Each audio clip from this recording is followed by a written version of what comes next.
I was born in Mogadishu, Somalia in 1969. It was a time of political turmoil. My father was in politics, and my mother was illiterate, stay-at-home mom. I was born in a tribal setting, to be more precise, a clan setting. Somalia is divided into different clans. It's very important as a Somali to know your clan. That's sort of your identity card. I met my father when I was about 7 or 8 years old in Saudi Arabia, because my father was thrown in prison by the dictator Mohammed Siad Barre. And so the first about 7 or 8 years of my life was all about my father being in prison and my mother trying to make ends meet. I went to school in Kenya. There was IRE, Islamic Religious Education, and there was CRE, Christian Religious Education. Those were the two that were provided. And it's in one of these IRE classes, Islamic Religious classes, that I encountered a different approach to religion. This teacher comes into our school and she introduced me and my classmates to a completely different concept of Islam. She started to explain to us how absolutely every part of our body was a source of arousal and therefore mischief for men. And every bit of it had to be covered. And she also had taught us how not just the physical parts of our body, even our fingers, but then it wasn't enough to just cover yourself. You could be a source of arousal for men just by your voice. So singing, laughing, raising your voice was bad.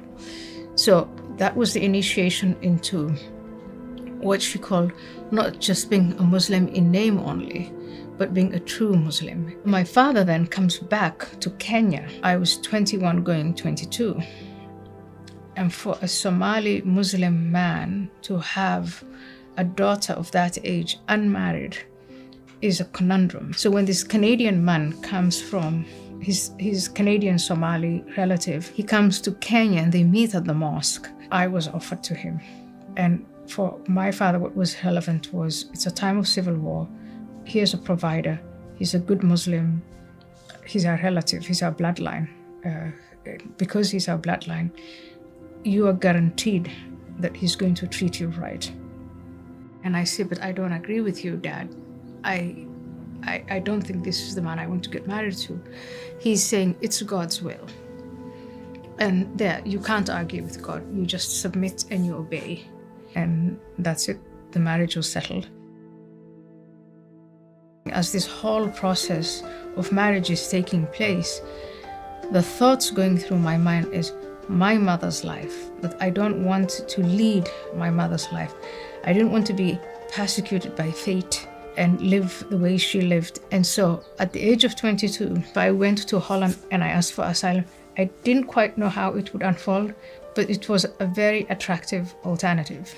When I asked for asylum, I'm put in an asylum seeker center for about 11 whole months. And again, through the clan system, my father starts asking my uncle, where is she? And they tried to trace me through all the Somalis in Holland. I wrote this letter to my father explaining why I made the choice and apologizing and saying, I know I shamed you. I know I've broken the codes. I know all of these things, but I did it for this reason and forgive me. And he turned my letter on its side, took a red pen and wrote in angry.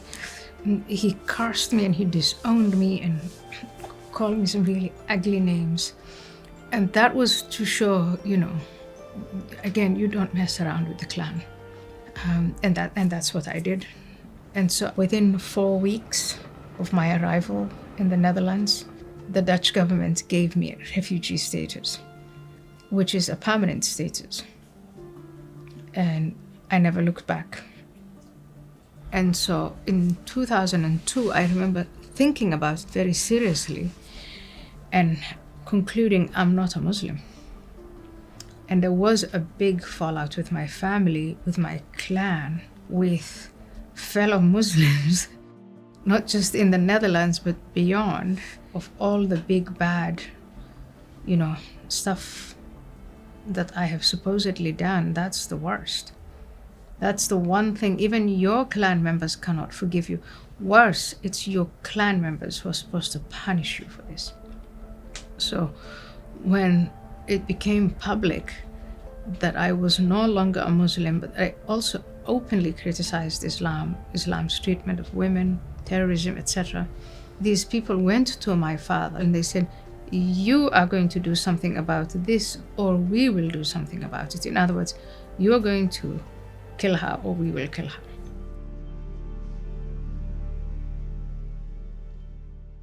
The first series of threats against my life that was issued by Islamists was in 2001, 2002.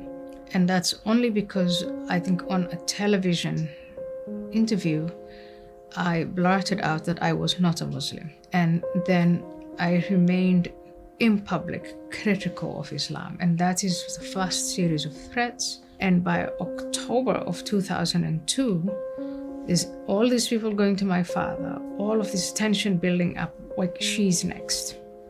In 2003, the discussion about Islam and women and the Muslim women in Holland and the way they are treated and how they're subjected to female genital mutilation and honor killings, and they are locked up and they're removed from school and they're sent off to the country of origin, and we never know what happens to them. Their passports are taken away, they're forced into marriage. Well, all of these discussions were ongoing, and I was at the center, the heart of it all. So I came up with this art project in my head. What I wanted to do was to take the most relevant verses in the Quran, pull them out, the one that says beat her, flog her, execute her, etc., force her into marriage, and have them written on mannequins, on models that were the form of women. And then I wanted that displayed in one of the national museums in The Hague. I don't know how I got introduced to Theo van Gogh. Theo van Gogh was a very famous, and to some people infamous, Dutch film director. And he said, why don't you bring the idea to me? We're not going to use dolls, is what he called the mannequins. We're going to use actual human beings, actresses. And you just write the script and I'll film and direct it. This was aired in August of 2004.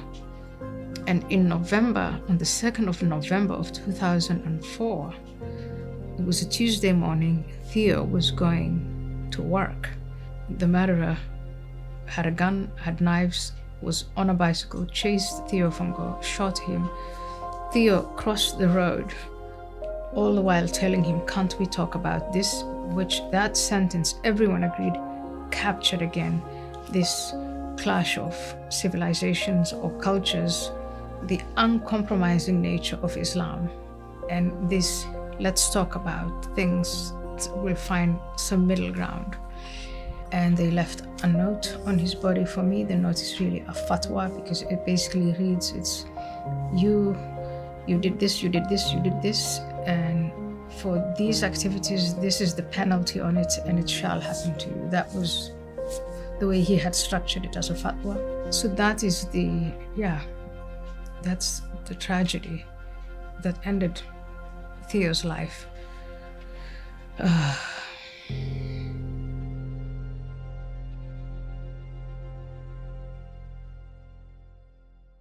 And I've put myself in this terrible position, and I was really, really afraid. And I just had this fire hose of negative thoughts churning in my head, not letting up. In the meantime, the FBI is coming every so often to say there's this active plot against your life and there's this active plot against your life. And I was medicating these thoughts through drinking. It was a glass of wine, it was 2 glasses of wine, but just to get to the same level of comfort and of relaxation, I would need more and more of it. Long story short, I was really turning into an alcoholic. I was coming to depend on alcohol. I agreed to go to a rehab center. When I get there and I talk to this wonderful therapist, she says, I really think what you're going through is spiritual emptiness, it's spiritual bankruptcy. And sooner or later, you're going to have to figure out what you're going to do about it. And she gives me a menu of choice of all the spiritual options. So when she says you're spiritually bankrupt, I'm in a place where I think, well, I left Islam. I'm not going to be a Muslim again. And I told her I'm an atheist. I'm an activist atheist. Like, I've literally spoken to rooms full of people, telling them all about the negative side of religion. And so she says, this is up to you, but what I would suggest is maybe just a few exercises we do together where you put down, if God existed, what would be his qualities? And in that process, prayer, writing down the qualities of God, it just strikes me, this is Christianity. The figure I'm describing is the figure of Jesus Christ. It's the teachings of Jesus Christ. Then I decide I am going to pray to Christ. And something clicked. And I felt connected. And I felt as if someone was listening to my prayers. I can't explain it, but I've never been more sure about something in my life than this moment. And I haven't touched the drink since, but more importantly, I haven't had those thoughts since. And I felt reconnected with my husband, reconnected with my children, with my friends. I've never been more productive. Life is so good. And it's a miracle. I don't know how to explain it other than to say it is real for me. When I joined the Muslim Brotherhood, meaning when the Muslim Brotherhood came into our neighborhood, they were saying you can't just be a Muslim, like you have to understand what you're doing. So you have to know exactly who the Prophet Muhammad was and what he said. And the closer you get to Muhammad and who he really was, the more repugnant the figure of Muhammad gets. So I don't see him as morally infallible. I see him as exactly the opposite. The closer you get to the persona of Jesus, the things that he said and the things that he did, the more attractive it is, the more appealing it is. Islam means submission to the will of God, and that submission is a relationship that's based on power and pride. And power, in this case, is unchecked power. It's absolute power. And then in Christianity, the way I experience my relationship with God, it is to surrender to God's commands, and it's to surrender to God's love. And when you put that in practice, it means to free yourself from the impulses and urges that make you into what you are. All my life, I craved freedom and I craved love. And I now, in Jesus Christ, I have found both. The calling of God for me, perhaps, is to warn my fellow Westerners of the false romantics of the tribe, the tribal mindset. And that tribal mindset can be the bloodline, or it can be a political faction, it can be communism, it can be Islamism. But all of these collective stories of utopia have a way of ending in tyranny, in anarchy, and in bloodshed. It's a standalone truth that when Western civilization turns her back on those biblical foundations, then she declines.